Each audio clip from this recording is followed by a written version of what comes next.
Welcome to Group Thinkers. I'm your host, Justin McCoy, and with me, as you can see and or you're about to hear, there's Ronnie. So Group Thinkers is the podcast from our KD group, and on each and every episode, we're honestly, at this point, we're just trying to learn from people.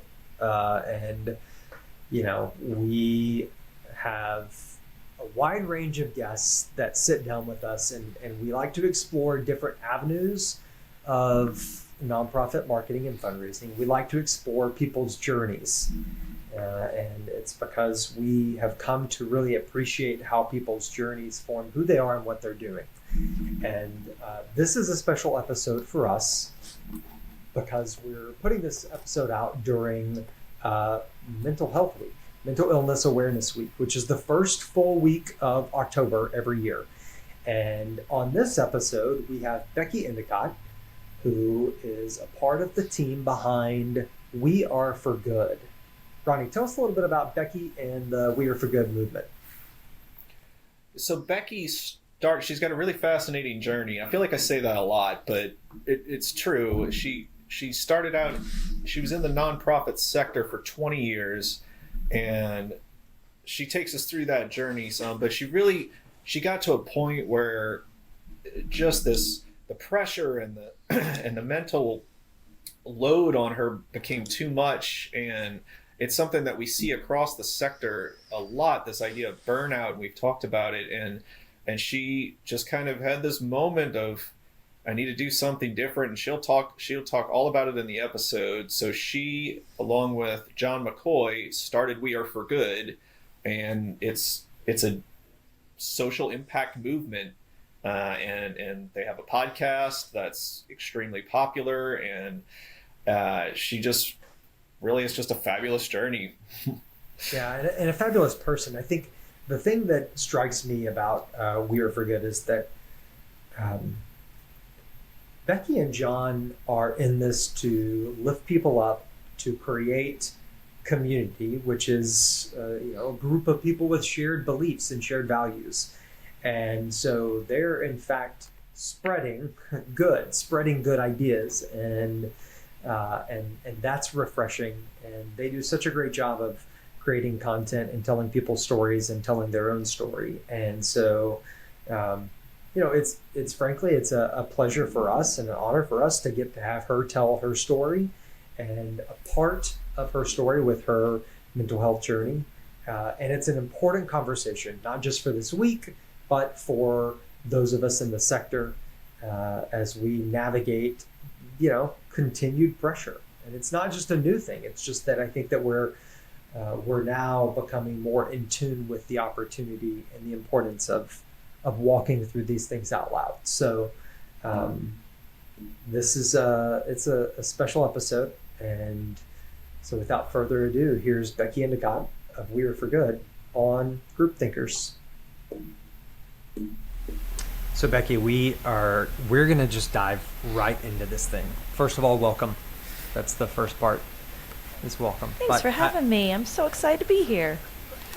We're thrilled to have you here, and here's where I want to dive in. Like we wanted to have this conversation because mental health is such a focus of your movement, yours and Jon's movement, and when we release this, we'll be a part of us thinking about and talking about some of the mental health challenges that are pervasive within the space. And so we're going to get into your story today, but where I want to start is, in the last 3 years, have there been multiple moments, many moments? How often have you found yourself like on the verge of significant anxiety around the work of We Are for Good and the pressure around the movement that you've created?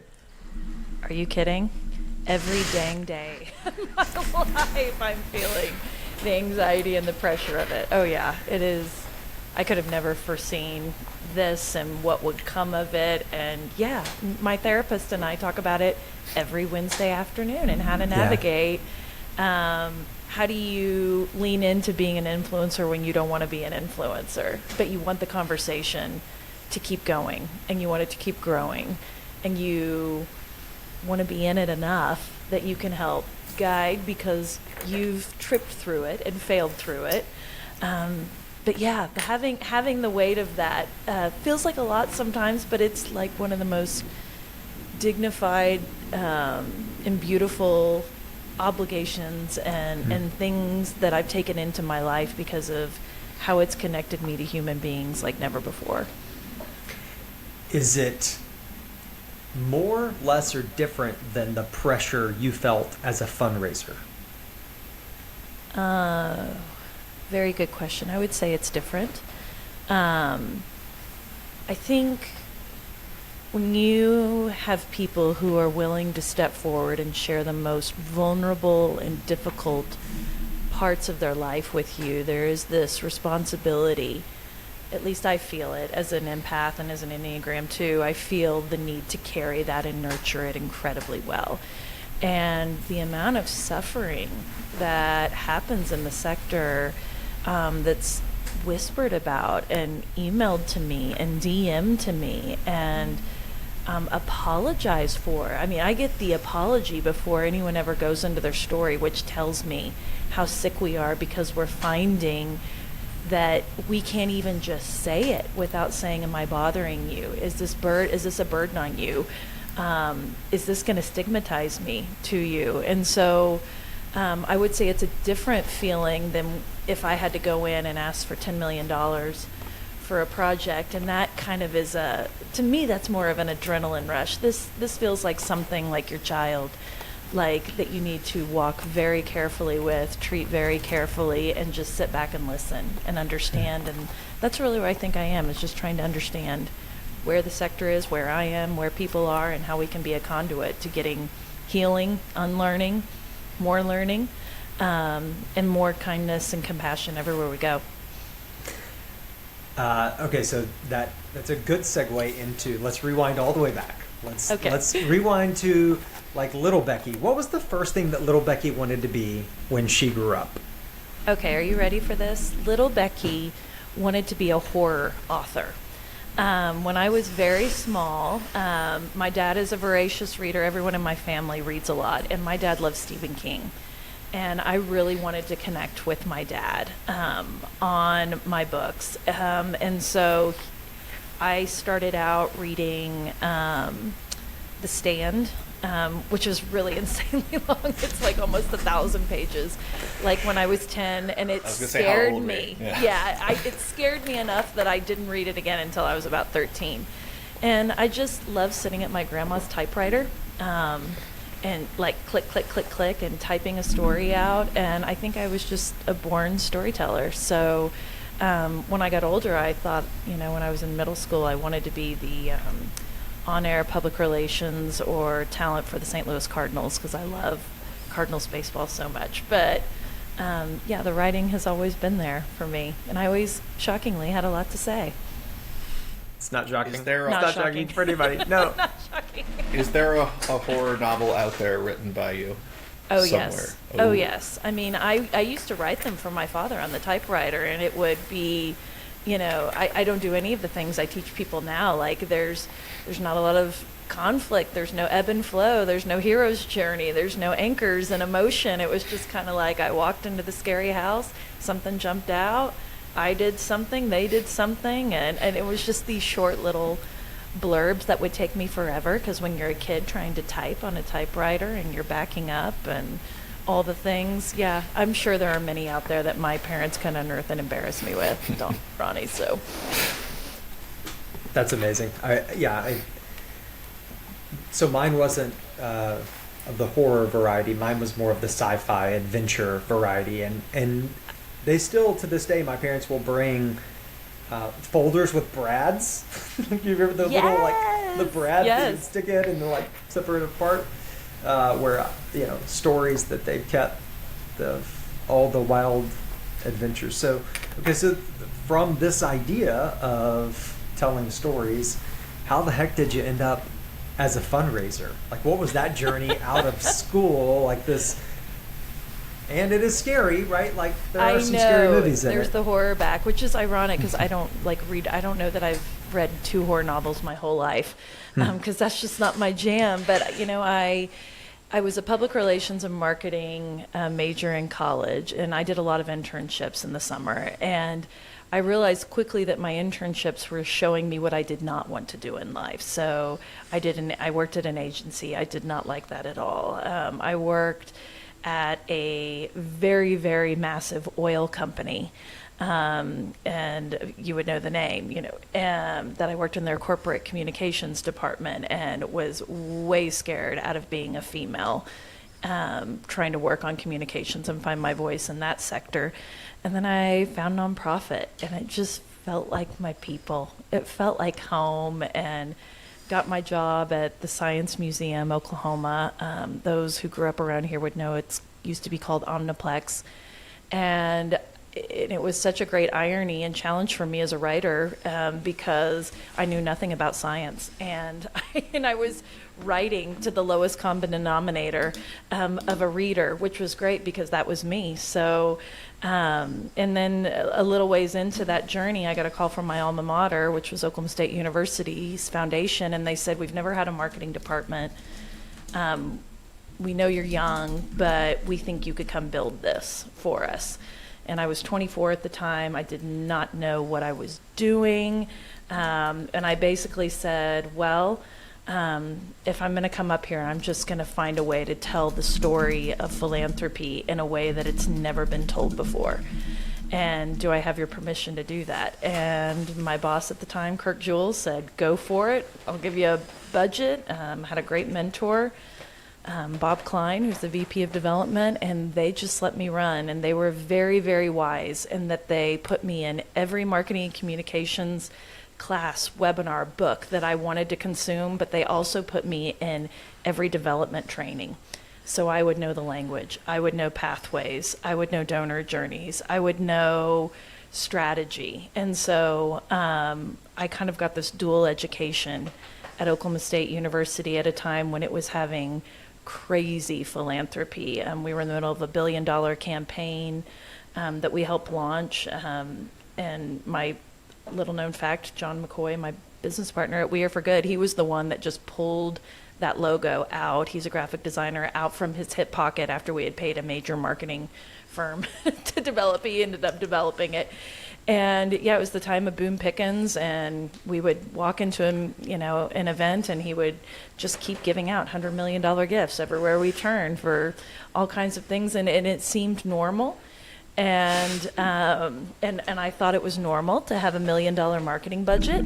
That is not normal. And those were the days of the land of milk and honey. And then I went into healthcare philanthropy, moved back to Oklahoma City, worked for Oklahoma's largest not-for-profit healthcare employee. We were getting sued by a very major country music star. That was the beginning of my journey, and realized that we had no culture of philanthropy there. And so I recruited Jon, again, he's like my little brother, my work little brother, to this nonprofit, and we stayed 10 years testing these theories that we had about humanity, about the way that we could connect with human beings, not necessarily to raise money, but to create a connection that was deeper, that yes, money would be a part of that, giving would be a part of it, but it was about movements, it was about belief, it was about values, it was about humanity.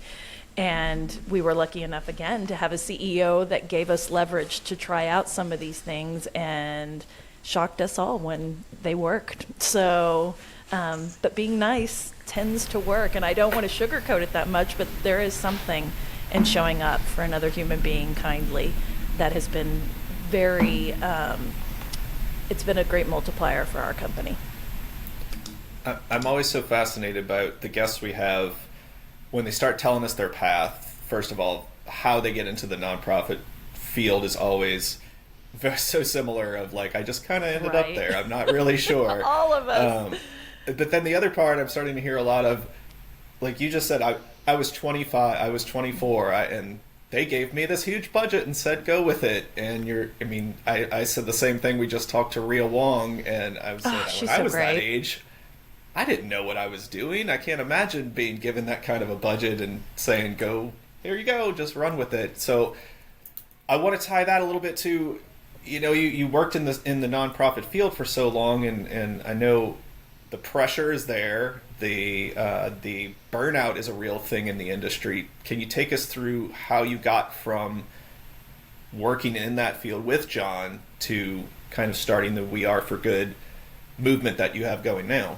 Yeah, I thank you for talking just about pressures and compassion fatigue, burnout. I think even just power dynamics, everything that comes as a result of trying to feed a machine that has so much more power than you is something happens to our bodies and our minds when we do that. And so we had we were tasked with this opportunity from our CEO, and he said, I love how I say tasked with an opportunity. That was the PR way to say it when it was, hey, Becky and Jon, go build an employee giving campaign.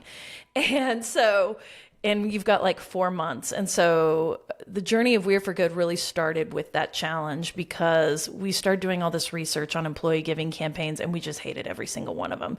And we just like clean design, we like smart marketing, and everything we were looking at was so kitschy and, Casino Royale, and get a cart filled with, candy bars and go hand them out with your pledge cards to your nurses on night, during night rotations. And it was like nothing connected.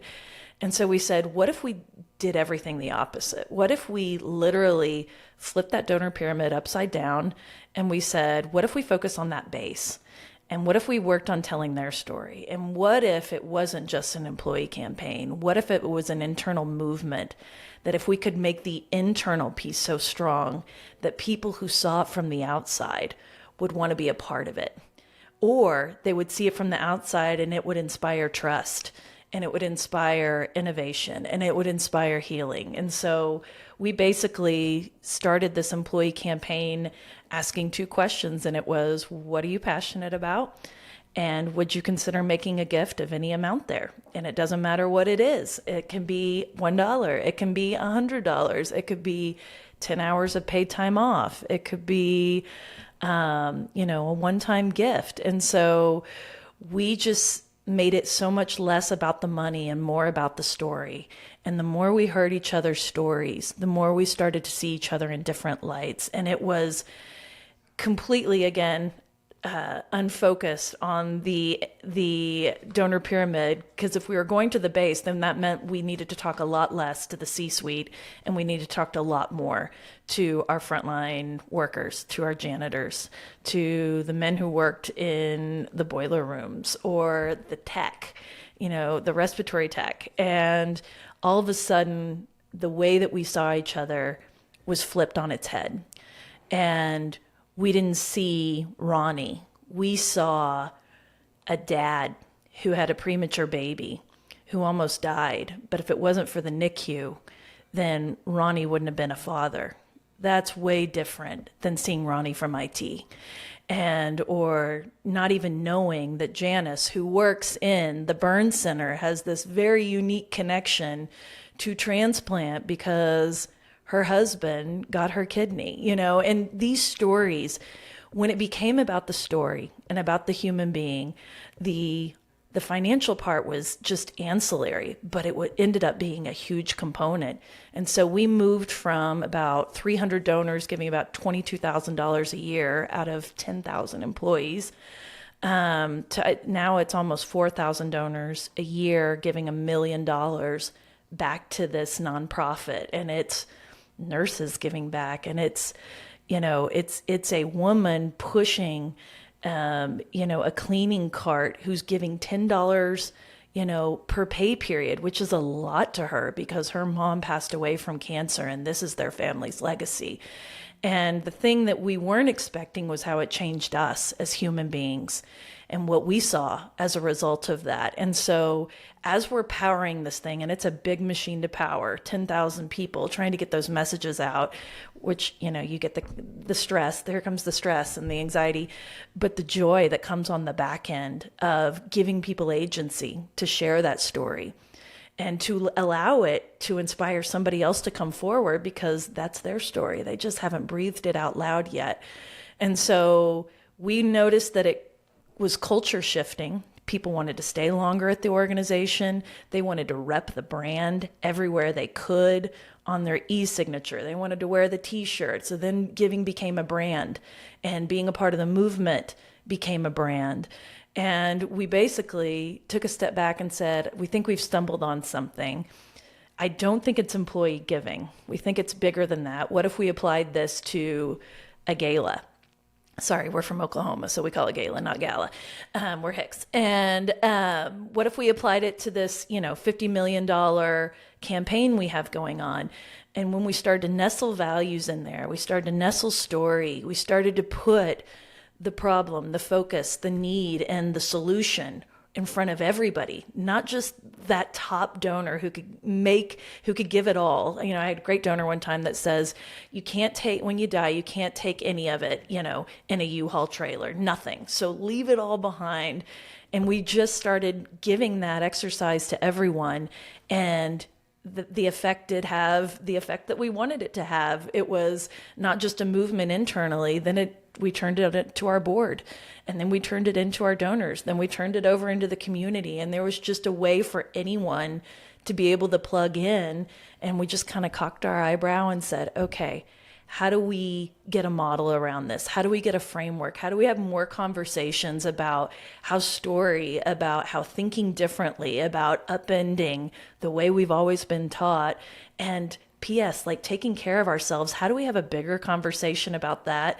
And Jon is such a serial entrepreneur and so wise. And he said, look, I think if we could drop a podcast, no one's having this conversation in long form content and wrapping it in community. And if we did it 3 days a week, we could chart content and community so fast that after a while, no one could catch us unless they were doing it 5 times a week, which he did try to talk me into. And I said no. So we're doing what our producer, Julie, and I can handle, but he's right. And now we're 3 years in, 460 something episodes. We actually just crossed 500,000 downloads on Friday, and it has turned into so much more than a media company. It's turned into more of a conversation. It is a movement, and it's a group of people rising up saying, we think we can make a difference in the world. We're still ridiculous idealists, but we want to do it differently. We want to do it together. And we want to try some stuff, and we want to have the freedom to try some stuff, which that's our real technical phrase for innovation. So that's kind of the We Are for Good inception story. It's such a fascinating journry. It really is. It's so bizarre, isn't it? It is. I'm still trying to get my arms around it. Right, but I think that's what's so joyful about people's stories, is because everyone's story is a roller coaster. And that doesn't mean that there's always ups and downs. Sometimes it's that you spin around or that you find yourself upside down. Like that's a part of the beauty of both the community, but then also the content that you and Jon and Julie put out, is that you're celebrating individuals and individual enlightenment, individual contributions. And it's refreshing to see a model, even though it's a lot on y'all in terms of recording 3 times a week and putting out stuff. But it's refreshing because it does celebrate people. It celebrates individuals. So there's 2 different places that my mind goes. I want to come back to something that you said about trust as it relates to some of this stuff, because we're obsessed with trust right now. So I want to come back to that. But before we get there, I want to have you share a little bit of the story and the aspect of mental health within your story. Because it's connected through all of these things, through the formation of the movement, through which, by the way, for our audience, there's a fantastic episode that you can find where Becky goes through her story and talks about a mental health challenge and moment, or series of moments. And so if you would be so kind as to share a snippet of that with us, we'd certainly appreciate it. Justin, you're being so kind. Justin's like talking about my complete and total nervous breakdown, which was like a complete and mental collapse, and I'm so open about sharing it. I want to thank you guys for holding space for it, because when I was starting to feel sick, I didn't know anybody in my whole world, and I knew a lot of people in nonprofit who had had some sort of a mental crisis while they were working in their mental health job. And so I mean, my journey, you are most welcome to listen to it. I shared it on the We Are for Good podcast as our first episode on our first ever mental health week, which is a week we take it over the podcast and we drop 5 episodes during the week all about how to care for yourself, because we just believe mental wellness is somehow this thing that's in the trunk in nonprofit. We don't talk about it, we don't address it, we don't pull it out, and yet it's the thing that may be the thing that holds us all together. It could be foundational in everything, because when you have joy in your life, you want to pour in to creativity, into people, into your work, into things that are important to you. And when you don't, it's hard to pour into anything. And so I just was feeling very unwell in a season. This was 2018. Started out with my primary care physician. I wasn't sleeping well. My body didn't feel well. And just for some context for your listeners, I mean, I had 2 young children at the time, 4 and 7-year-old daughters. I was full-time working mom. And that means I was at 150% every day, because I would give my job 100%, and then I would give my kids, try to give them 100%, and the percentages wouldn't always work out, and I was just really tired. And I thought, like every single person who doesn't feel well, that I had a tumor or something, so we ruled that out immediately. And I remember one time at one of my appointments, my doctor looked at me and said, "Are you feeling anxious?" Because the way I explained it to her was, I feel like when I lay down in bed at night, I have 50 espressos, like charging through my body. And while I'm exhausted, I can't figure out why I feel so charged and amped up. And come to find out, that was adrenaline. And it was just an inability to just turn anything off. And I just think in this work, we care so much. There are so many people who are so dedicated to their nonprofit, to their mission, to their beneficiaries, to the people who are getting their services, that they just cannot let go. And I think that this is the thing that is really bankrupting the sector in a way that's not financial, but it has very deep financial, off-puttings from it. So I ended up studying for the CFRE. And I was trying to get my CFRE, and while I was studying for it, I had that, whatever that snap is, that moment where I just snapped. And I was sitting on the couch, and I found myself staring about 5 inches from the wall, hysterically crying, and my heart was just racing. I didn't know at the time I was having a panic attack. And I'm not a big crier. Another part of the problem, don't bury your feelings.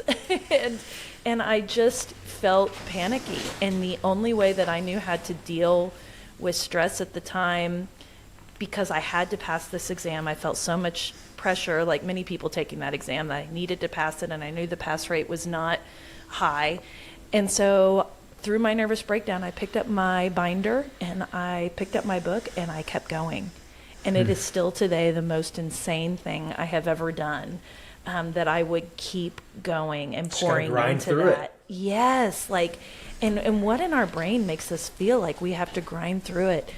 And finally, I was having 18-hour-a-day panic attacks. Like, I would have them in my sleep, which gives you stress dreams and these horrible things. And finally, my husband looked at me, and he's just the most wonderful man, and he was an attorney, and he was getting ready to go to court, and he said, "Do I have your permission to take over right now?" And it was like the first time I let go, and I said yes. And he canceled his trial date. He drove me to the doctor. I got 9 months worth of trying to figure out the right psychotropic, prescription medicine that I could take that would not drain my energy or not make me feel depressed. And, I was at the same time trying to finish out this $46 million campaign. And I had a $5 million burn endowment campaign I was also trying to fundraise for on the side as a major gift officer. And I was trying so hard to finish those things up at year end, because I decided I was going to take 3 months off. and I was going to take short-term disability. And I did all the research on that. I was really lucky to work for a company that just let me go for 3 months. But the grind to get there set me back probably a month, because I think for the first month that I was in that just sitting at home, I would just stare out the window, trying to quiet my mind, trying to just quiet my body, and just go outside, walk the dog, maybe read a book, but mostly not do much. And it took a good month for me to unwind just the neuro trauma, and just that constant being on, and having what I call a mental Rolodex of things that you need to do in your life, just flitting all the time, even when you lay down. And so it was really important for us to share that story out loud and say, am I the only one dealing with this? Because if I am, okay, that's a journey for me. But if I'm not, there are tenets to be learned here. And community was really the thing that got me out of it. Finding a therapist, finding a psychiatrist, telling my friends, getting support at work. And I had been masking my pain, because I knew everybody else at work had stress and pain, and it was not the way. And so it's been a real blessing for us to be able to hold space for nonprofit professionals to talk to us about that. And I would say ever since that episode drops, I get a story a week from somebody that I don't know, who hits me up in a DM, an email, and just tells me their story, and basically whispers, that's me too. And I think we're just now beginning to uncover how deep this is, because no one's having this conversation. Absolutely. And it's very brave, by the way, for you to be willing to share it. And it's important for people to be able to, honor that space, and also allow for themselves to be able to share those things, whether or not you send it in a DM to Becky, or you have the conversation with your partner, your spouse. And you're right. I think I was actually listening to this weekend. Adam Grant is one of my go-to weekend listens. He's so great. And his episode with Jim Gaffigan, and Gaffigan's talking about the pandemic so impact. Funny. Right? But he's talking about the pandemic impact on his kids. And I've shared with you, my wife being a principal at elementary school, Ronnie and I have kids about the same age as you, and you see the impact on them. And sometimes we don't even realize the last couple of years, the impact on ourselves, on top of what we see, in other places. So thank you for bringing that up, because I have really lived this mental health journey out loud to my daughters. And one of them in the pandemic, and she's consented that I can share this with people on the podcast, that she has an anxiety disorder. And I think we made changes in our life as a way to not grind it out. Back to your point. I mean, both my kids get a mental health day every single year, where they get to come to me and say, I don't want to go to school. It's too much. I need a day off. And we go play that day. And at lunch, we talk about how we're doing. We have, a check-in every single day on how our body is and how it's feeling. We have a check-in every day to know what was the good point of our day and what was the low point about our day. We make time to unwind and disconnect from tech. And so I do think that having this conversation in a louder way is a good thing to model to our kids and to our coworkers too. And it's the healthiest thing for ourselves. Yeah, let's heal together. It's the healthiest thing for ourselves. And it's funny, because you alluded to this, and it's something that's near and dear for us. And we wrapped it in a way that was, part humor, but we also wanted to be approachable. And that's that in so much of the stuff that we've been putting out over the last handful of months, when we talk about quitting bad fundraising, et cetera, and we talk specifically about a hamster on a wheel, and that's not intended to be in any way belittling or reducing of those of us who are addicted to our work. The reality is, hamsters, they show signs of addiction, right? You get on the wheel because you think that that's what you're supposed to do. And you run faster because that is what you're conditioning yourself to do. And that's where a lot of us find ourselves, right? And certainly in the nonprofit space, like, we're faced with so many different pressures that sometimes the thing that we know that is comfort is just to get on and keep running, even if it's not necessarily the best thing for us, right? You just keep running, keep running, keep running. And it has an impact over time. It really Justin, does. you're so right. I see it all the time. And how can we do all the things? Drink water, get outside, work out, eat healthy, have mental health breaks, play with our kids, do our work. I mean, empty the dishwasher. The list is so long and it's so unachievable. And I think it's very interesting for like Gen X, you know, specifically. I'm part of Gen X, and one of the things I've learned is that girls who grew up in the 80s, you know, had all the gender norms put on them. You know, this is what a mom looks like. But we were also told you can do anything you want to do. You can burst through the glass ceiling, but it's hard to do both concurrently. And I just think that spending some time in quiet and disconnect is a way to ground ourselves again and give us agency over quiet and ease and creativity. So thanks for saying that. Yeah. Okay, so on the idea of trust, as I mentioned, we're increasingly we find ourselves focused on thinking about trust, and more so thinking about what it looks like to be worthy of someone else's trust. Not saying be trustworthy, because that's like this absentness that you can't quite achieve, but you can be worthy of someone else's trust.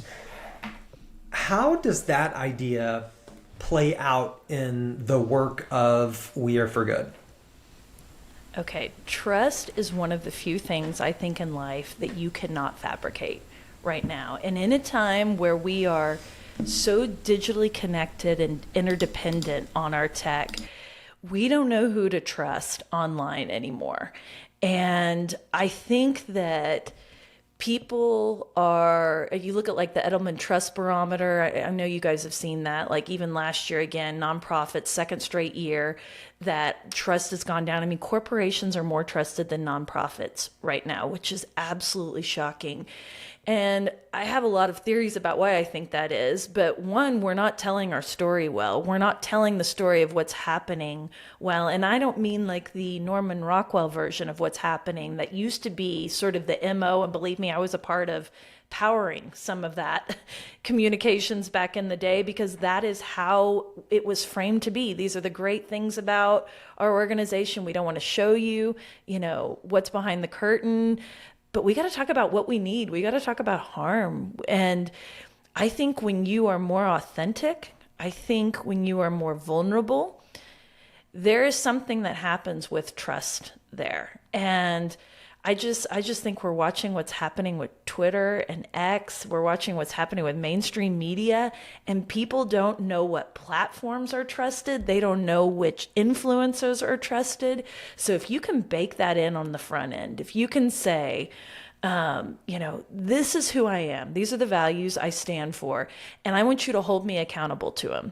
And we have 8 values. We are for good. And we talk about them all the time because we see them all the time in our content. And the most beautiful thing that happens is when the audience calls them out for us, when they see them reflected. We see this all the time online, or sometimes our guest, you know, is a fan of the show and they call them back out. Or sometimes we get called in, which is so great, you know, where somebody says, I saw this on your website and it doesn't feel like it's supporting this, which has happened at least 3 times that I can think of in our work. And every single time we go back and say, thank you for feeling brave enough that you could tell us this. Thank you for telling us, because you're right. And we're re-examining it. And by the way, like you're forever going to be one of our dear friends that we think is going to tell us when we have broccoli in our teeth. And so I just think it is the future. We're watching what's happening with trust-based philanthropy. I mean, what Mackenzie Scott has sort of ushered in. Trust-based leadership was one of our 9 trends that we said this is the future at the beginning of the year, of what we see. And we're seeing it play out in some really beautiful ways. I think one example, we interviewed Mona Sinha, who is the chairwoman of the board for Women Moving Millions, and you have to have $1 million to even get into this nonprofit. And they are moving the needle, these women, many of them, on major equity issues. And she's saying, trust has got to be baked in everywhere. And it's got to be like, for her, she says, you've got to switch the way you think about trust with your board. The board needs to be depending on you rather than you depending on the board. How do we all believe so deeply in this vision that we're going to be honest, that we're going to hold each other accountable, that we're going to be entirely transparent, we're going to say when we messed up, we're going to own our behavior? Something just happens when you start leading like that. And we're watching cultures where the culture's getting so much healthier because the leader is being more transparent about their struggles and about what they're working through. They're spending more time listening to staff and not just top donors. And so all of that has an effect in the way that you are represented and your brand's represented. It shows up in your content. It shows up in your photos. I think you want to be, you want to commit to like ethical storytelling. People start to feel that, and they start to feel safe with you. And safety and trust are things I think we're all desperately looking for right now, post-pandemic. And we really look at the world as BC and AC, like before COVID and maybe after COVID. It was just kind of like, how are we going to move forward? And we didn't want to be looking in the rearview mirror. We wanted to look at what's working right now. And being authentic, being curious, bringing other people along, and saying I'm sorry when you mess up, it is one of the greatest currencies that you cannot fake, ever. You can't buy it. You cannot fake it. And so I think that is the future of what we're going to see in media. And I think we're going to start seeing what you said before, which is like a creator economy. It's going to be less about what big media companies put out and more about what the one creator is going to do, and how do nonprofits think about that in a way that they are a creator, that we have a trust-based duty of care, not just to our donors. That would be the pyramid. We got a duty of care to the people behind us who are powering us on staff. We've got a duty of care to these volunteers, to the guy keeping the light on for us. And all of a sudden, trust bakes into that, and we're seeing just some incredible organizations take off who've actually implemented this. That's so true. I mean, trust is it's absolutely the bedrock of every relationship we have, of every interaction with anyone.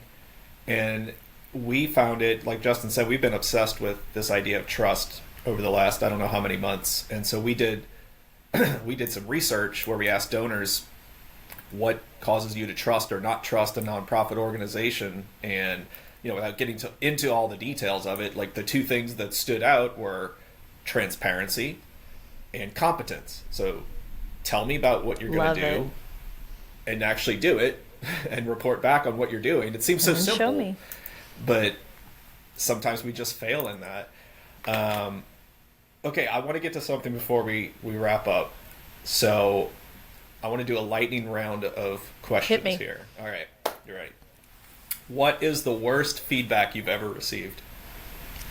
Becky has a pecking order. This was in a 360 evaluation I got when I was 26. Becky has a pecking order. If you are a good person and a good human, she gives you your attention. If you're a pain in the butt, you go to the bottom of her pack. And guess what? It was 100% true. And somebody called me out for it. Oh. We have a friend who I have given her that unsolicited 360 feedback, but we refer to it as Janet Island. That she puts them on an island that no one can reach. That person, Becky they went to Janet Island. Island. Oh yeah, my Becky gosh. Island. Yeah. Oh, that's hilarious. It reminds me of the Island of Lost Boys and Pinocchio. Like, I don't want to create that at all for people. Hilarious. Vanished. All right, okay. What's your ideal day? My Work or not ideal work? day? Either way. Oh, well, I definitely would not be working, but I would be interacting with people that I care about. So I would probably be on a run. I would probably be on the mountains. I would definitely have coffee and chocolate at some point, and then I would probably have dogs around me and my children, and just being untethered and unconnected to something sounds like a great day to me. Sounds pretty good. Who are you learning from right now? I'm on a really big Seth Godin kick right now. We were lucky enough to get to interview him for the launch of our season, and he's just been this great marketing oracle for me since I found one of his books when I was 25, and he always just seemed like this soothsayer of saying the things that I was thinking in my head, but I did not see anyone implementing in my world or in my life.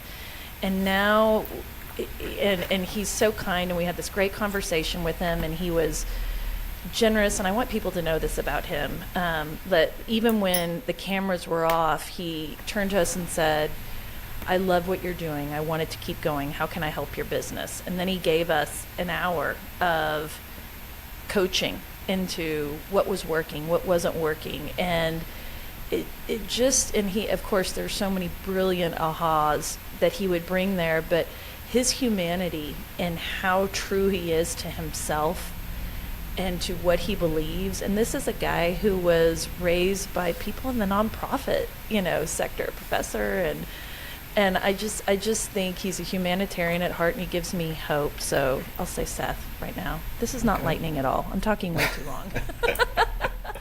Okay. Do you want just like a short answer like Seth Godin? No, there's got to be some explanation, right? Okay. Yeah. Okay. Yeah, you have to. Yeah. I'll be more succinct. Lightning. Then the next and question's thunder, why, right? Yeah. Lightning, lightning and yeah. thunder. Okay, right? great. Thunder. Yeah, I mean, from Oklahoma City, I love the thunder. So let's do this. There you go. Okay, last one. We're going to put you back in the podcast host seat. So is there anything you'd like to ask us? Of course. This is my favorite, my new favorite question. What was mealtime like for your family around the dinner table, both of you? Okay. Ronnie? I'll go first. Yeah. Mealtime. So I have a younger brother, 4.5 years younger, and so mealtime was always all four of us sitting around the table. No, not watching TV or anything in the kitchen, and probably me kicking my brother under the table or vice versa at some point. But it was definitely a focal point of our family to get together every evening and eat a meal together. Love it.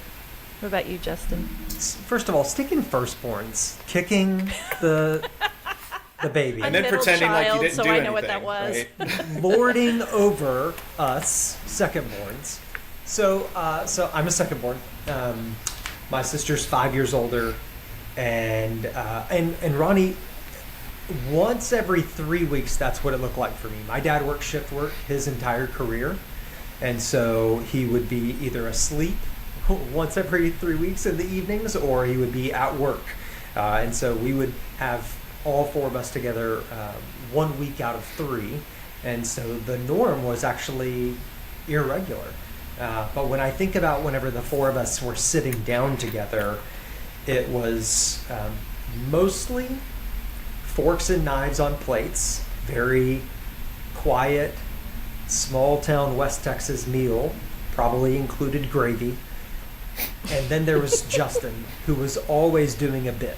Like I was always trying to create something around the table, either tell a story or tell a joke, or I wanted there to be noise. I wanted there to be activity. I wanted there to be energy, and my family are all introverts, and so I think that void, actually, I wanted it even more so because it wasn't there, and it just made for like great times. It's still that way, by the way. Thanksgiving, it's my sister's family; they're all pretty reserved, and then my family, we're all Tasmanian. So, yeah. I come from a line of Tasmanians as well, like clearly, but I love that question so much because I think you just get a glimpse into the things that people care about, and you get to know their people. It's just lovely. Thanks for sharing, guys. Yeah, no problem. Becky, thanks for hanging out with us for a little bit today. I enjoyed it. Thanks for having me, guys. We appreciate it. We love so much of the work that you and Jon and the We Are for Good team are doing, and so there's not really anything more than we could say that Seth Godin didn't say already. But just know how much we So good. appreciate y'all and how much we appreciate the way that you're lifting others up. It's our joy, and I know I feel like I started a little heavy on the front end saying it's a lot, but I have to say it's the most rewarding thing I have ever done other than having my children. So it is a beautiful journey that's unfolding. Thanks for giving me space to talk about it. Yeah, right on.